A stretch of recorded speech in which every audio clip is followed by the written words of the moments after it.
নমস্কার বন্ধুরা, রিঙ্কু কিচেনে আপনাদেরকে স্বাগত জানাই। চলে এসেছি আজ আমি নতুন একটা রেসিপি নিয়ে। আজকে রেসিপি হচ্ছে চাল কুমড়োর। আজ আমি নিরামিষভাবে চাল কুমড়ো রেসিপি করে দেখাবো, তার জন্য পুরো ভিডিও দেখার অনুরোধ রইল। চলুন তাহলে রেসিপিটা শুরু করি। প্রথমে আমি চাল কুমড়োটাকে কেটে ধুয়ে নিয়েছি। এবার কড়াই বসিয়ে কড়াইতে দিয়ে দিলাম 2 চামচ মতো সরষের তেল। তেল গরম হলে দিয়ে দিলাম একটা শুকনো লঙ্কা, অল্প একটু কালো জিরে, আর দিয়ে দেবো 1 চামচ মতো মুগ ডাল। এবার একটু ভেজে নিব। মুগ ডাল, কালো জিরে আর শুকনো লঙ্কাটা একটু ভেজে নিয়েছি। এবার একসঙ্গে বাটা মশলাটা দিয়ে দিচ্ছি। আমি এখানে জিরে, আদা আর কাঁচা লঙ্কা একসঙ্গে বেটে নিয়েছিলাম। এবার বাটা মশলাটা একটু ভেজে নিব। বাটা মশলাটা একটু ভেজে নিয়েছি আর কাঁচা গন্ধটা চলে গেছে।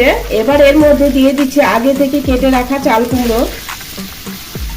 এবার দিয়ে দেবো 1/2 চামচ মতো হলুদ গুঁড়ো আর দিয়ে দেবো স্বাদ অনুসারে লবণ, দিয়ে ভালো করে মিশিয়ে নিব। ভালো করে মশলার সাথে মিশিয়ে নিয়েছি। এবার ঢাকনা দিয়ে কিছু সময় রান্না করে নিব। 2-3 মিনিট পর ঢাকনাটা তুলে নিলাম আর দেখুন অনেকটা জল বেরিয়েছে। এই জলেই কুমড়োটা সেদ্ধ হয়ে যাবে, আলাদা করে জল দেওয়ার প্রয়োজন নেই। এবার নাড়াচাড়া করে আবারও আমি ঢেকে রান্না করে নিব কিছু সময়ের জন্য। আবার আমি ঢাকনাটা তুলে নিলাম। এবার দিয়ে দিলাম 1 চামচ মতো চিনি। চিনিটা দেওয়ার পর আবার ভালো করে মিশিয়ে নিব। জলটা দেখুন অনেকটা শুকিয়ে গেছে আর কুমড়োটা খুব সুন্দরভাবে সেদ্ধ হয়ে গেছে। রান্নাটা আমার প্রায় হয়ে এসছে। এবার উপর দিয়ে দিয়ে দিব জিরে গুঁড়ো আর দিয়ে দিব 1 চামচ মতো ঘি। এবার ঘি আর জিরে গুঁড়োটা ভালো করে মিশিয়ে নিব।